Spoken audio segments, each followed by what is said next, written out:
Church of South India diocese of Medak Holy Trinity Church Bollaram సమర్పిస్తున్న అనుదిన వాక్య ధ్యానాలను వీక్షిస్తున్న ప్రియాతి ప్రియమైన ప్రేక్షకులందరికీ మన ప్రియ రక్షకుడైన యేసుక్రీస్తు ప్రభుని పేరిట హృదయపూర్వక స్వాగతం. మన హోలీ ట్రినిటీ చర్చ్ బైబిల్ డివోషన్స్లో ఈరోజు మన సంఘ సభ్యులు ప్రియులు శ్రీ ఏ శాంసన్ నవనీత్ కుమార్ గారు అందించే దైవ సందేశాన్ని విందాం. దేవుడు అన్యాయము చేయుట అసంభవము, గాడ్ ఈజ్ నాట్ అన్రైచియస్ అనే అంశంపై వారు అందించే సందేశం ఇప్పుడు విందాం.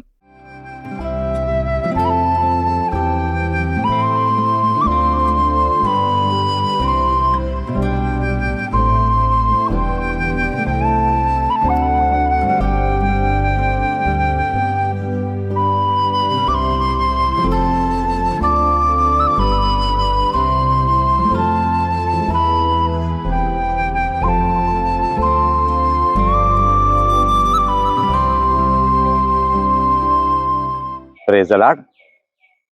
ఈ ఉదయకాలం మందు దేవుని వాక్యం ధ్యానించుటకు మనకు దేవుడు ఇచ్చిన అవకాశం బట్టి అనేక వందం స్తోత్రం తెలియపరుచుకుంటున్నాను.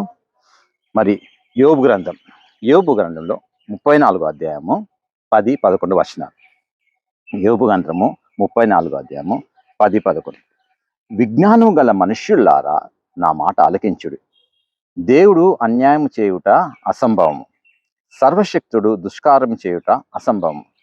నరుల క్రియలకు తగినట్టుగా ఫలము ఆయన వారికిచ్చును. అందరికీ వారి వారి మార్గాలను బట్టి వారికి ఫలమనిచ్చును. కాబట్టి దేవుడు ఎప్పుడు దుష్కారం చేయడండి.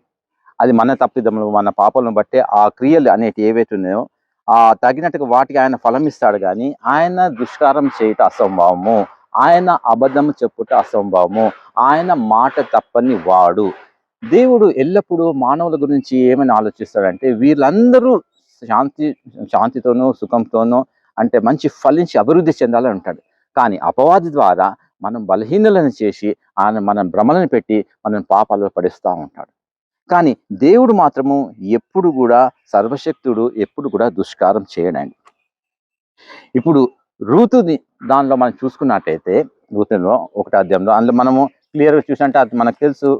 నయోమి ద్వారా అక్కడ జరిగిన మనకి ఆ కరువు కాలం వచ్చిండే బెత్లెహేంలో. సో నయోమి వాళ్ళ భర్త వాళ్ళిద్దరు పిల్లలు కలిసి వాళ్ళు ఇక్కడ వెళ్ళిపోయారండి, మోయాబు దేశానికి వెళ్ళిపోయారు. బెత్లెహేం అంటే ఏంటంటే రొట్టెలు ఇలాంటి బ్రెడ్ ఆఫ్ ద హౌస్ అని అంటారు. సో ఆ బెత్లెహేం నుంచి వీళ్ళు ఏం చేశారు, అక్కడ కరువు వచ్చిందని వాళ్ళు ఆ దేవుని ప్రదేశాన్ని వదిలిపెట్టి మోయాబుకి వెళ్ళిపోయారు. అది ఒక ఆశీర్వాదం అనుకున్నారు. వాళ్ళిద్దరు అబ్బాయిలకు అక్కడ పెళ్లి చేశారు, 2 కోళ్ళలు వచ్చారు. కానీ దాని తర్వాత దేవుని ప్రణాళిక ప్రకారం ఏమైపోయిందంటే అక్కడ నయోమి అభివృద్ధి కాలేదు, కానీ ఆమెకి నష్టాలే జరిగినాయి. భర్త చనిపోయాడు, కొడుకు చనిపోయాడు, 2వ కొడుకు చనిపోయాడు. ఆమెకి మాత్రము 2 కోడళ్ళు మాత్రమే అక్కడ మిగిలారు కదండి. కానీ అప్పుడు కూడా నయోమి దేవుని మీద ఆశ వదిలిపెట్టుకోలేదు. ఓకే, ఆమె బెత్లెహేమును వదిలేసి వచ్చేసింది, కానీ ఆమె హృదయంలో మాత్రం దేవుడు అలాగే ఉన్నాడు. అప్పుడు ఏ దుష్కారం నా దేవుడు చేయలేదు, సర్వశక్తుడు నాకు ఏ మాత్రము ఆయన చేసింది నేను తప్పు అని పట్టను అన్న ఒక ఉద్దేశం ఆమెలో ఉన్నందుకు ఆమె ఎంత చక్కని మాట ఆ కోడలతో అంటుందంటే తన ఇద్దరు కోడళ్ళను చూసి మీరు మీ తల్లుల ఇండ్లకు తిరిగి వెళ్ళుడి.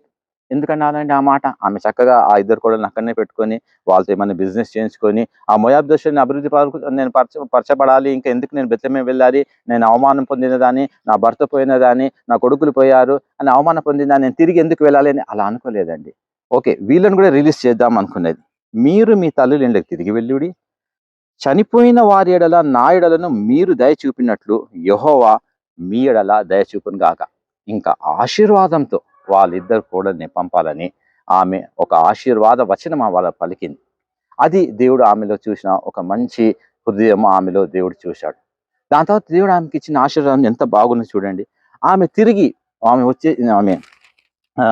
బెత్లెహేమునికి వచ్చిన తర్వాత కోడలికి మళ్ళీ తిరిగి బోయాజుతో ఆమె తిరిగి పెళ్లి చేసిన తర్వాత ఎంత చక్కని ఒక మనవని దేవుడు అనుగ్రహించాడు. ఆ మనవనికి ఓబేద్ అని పేరు పెట్టాడు. సో వృద్ధాపంలో మనవలు ఉండడం ఎంత సంతోషకరం అంటే ఒక భర్త, ఒక కొడుకు, ఒక కోడలు దూరం ఉన్నా కానీ కూడా ఒక వృద్ధాపంలో మన మనవలు, మన మనవరాలు మన వెంబట ఉంటే ఆ యొక్క ఆనందము వర్ణాతీతం అండి. సో దేవుడు దుష్కారం చేయలేదు. దేవుడు అక్కడ ఎట్టి పరిస్థితి లోపల ఆ నయోమిని బాధపరచాలని చూడలేదు. వాళ్ళకంచి వెళ్ళిపోయారు, కానీ తిరిగి వచ్చి ఆశీర్వదించి ఓబేదుని దేవుని ఆశీర్వదించాడు. సో కీర్తనలో ఏం రాసిందంటే, ప్రభువా నీవు, కీర్తనలు 86:5 ఏం రాసిందంటే, ప్రభువా నీవు దయాళుడవు, క్షమించుటకు సిద్ధమైన మనసు గలవాడు, నీకు మొరపెట్టు వారందరి ఎడల కృపాతిశయం గలవాడు. నయం ఎప్పుడైతే మొరపెట్టిందో ఆయన సిద్ధంగా ఉన్నాడు క్షమించడానికి. నయం ఒక మొర వినగానే ఆమెను క్షమించి ఆమెను ఆశీర్వదించాడు. కాబట్టి మన జీవితాలలో కూడా ఎన్ని లోటుపాట్లు వచ్చినా, ఎన్ని అవమానాలు కలిగినా, ఆత్మీయులు కోల్పోయినా, బంధువులు కోల్పోయినా, స్నేహితులు కోల్పోయినా, దేవుడు దుష్కార్యం చేశాడని మనసులో మనకు రానియకూడదండి. అపవాది అదే చూస్తూ ఉంటాడు, ఏ విధంగా మనల్ని కింద పడేసి దేవునికి విరుద్ధంగా మనల్ని ముందుకు తీసుకెళ్లాలని అపవాదికి భ్రమలో పెట్టి పడేస్తూ ఉంటాడు. కానీ మనం స్థిరంగా ఉండి, మన అనుదిన ప్రార్థనలో ఉండి, మన దేవుని వాక్యంలో ఉండి, చిత్తం తెలుసుకొని దేవుడు మనల్ని ఆశీర్వదిస్తున్నాడు అనే సంగతి మనం గ్రహించి ముందుకు సాగుతూనే ఉండాలి. దేవుడు ఎల్లప్పుడూ కూడా ఒక మనిషికి ఆయన ఒక మంచి ఫలం ఇవ్వబోయే ముందు ఆయన ఒక పరీక్షలో, ఒక అగ్ని పరీక్ష లాంటి పరీక్షలను పెడతాడు. దాన్ని తట్టుకోవాలి, అవమానాన్ని తట్టుకోవాలి, ఆ యొక్క అపజయాలను తట్టుకోవాలి. కానీ దేవుడు దుష్కారం చేస్తున్నాడు, దేవుడు నాకు చెడు చేస్తున్నాడు, దేవుడు నాకు నమ్మకస్తుడు కాదు అన్న ఆలోచన కూడా మన దరికి చేరకుండా మన జీవితాల్లో మనం ముందుకు సాగుతూ ఉండాలి. దేవుడి కొద్ది వాక్యాలు మన ఆత్మీయ వెలుకే దీవించును గాక. చిన్న ప్రార్థన. పరిశుద్ధ పాదం కనుక వందం స్తోత్రం తెలియపరచుకుంటాం తండ్రి. నీ వాక్యం ద్వారా ప్రభువా, దేవుడైన నువ్వు యెహోవా దేవా, నువ్వు దుష్కారం చేయని దేవుడు అని ప్రభువా మాకు తెలిసి ఉన్నది. నువ్వు దయాళుడవు, నువ్వు క్షమించేవాని దేవుని. కాబట్టి మా అందరినీ క్షమించి మా గిన్నెలు నిండి పొంగి పొర్లేగా వింటున్న ప్రతి ఒక్కరిని ఆశ్రయించి మమ్మల్ని దీవించేవమని నజరేయుడైన యేసుక్రీస్తు పరిశుద్ధ ప్రార్థించి వేడుకుంటున్నాను తండ్రి. ఆమేన్.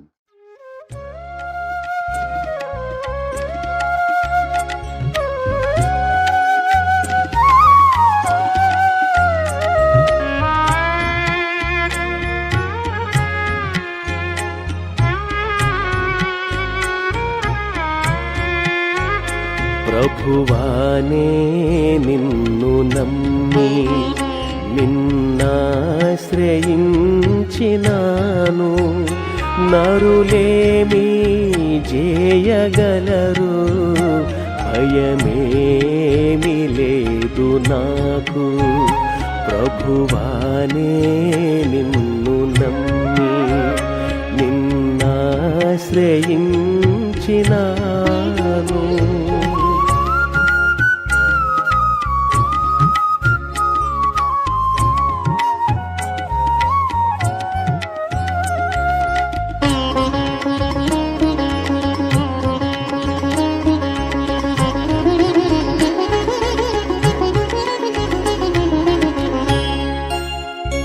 గర్విష్ఠులైన వారు నాతో పోరాడుచుండా, ప్రతి మాటకెల్లవారు పరభావమెంచుచుండా, ప్రభువా నా ప్రక్క నుండి నన్ను తప్పించినావు. ప్రభువా నా ప్రక్క నుండి నన్ను తప్పించినావు. ప్రభువానే నిన్ను నమ్మి నిన్నాశ్రయించినాను.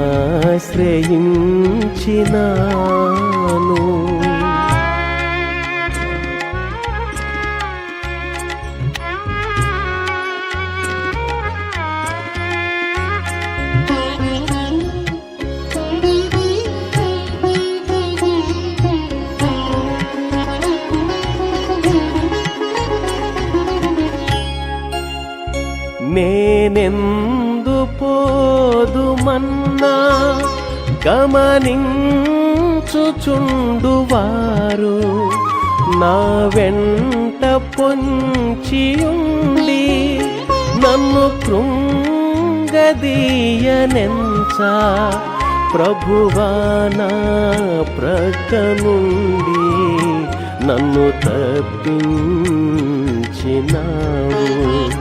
ప్రభువా నా ప్రక్క నుండి నన్ను తప్పించినావు.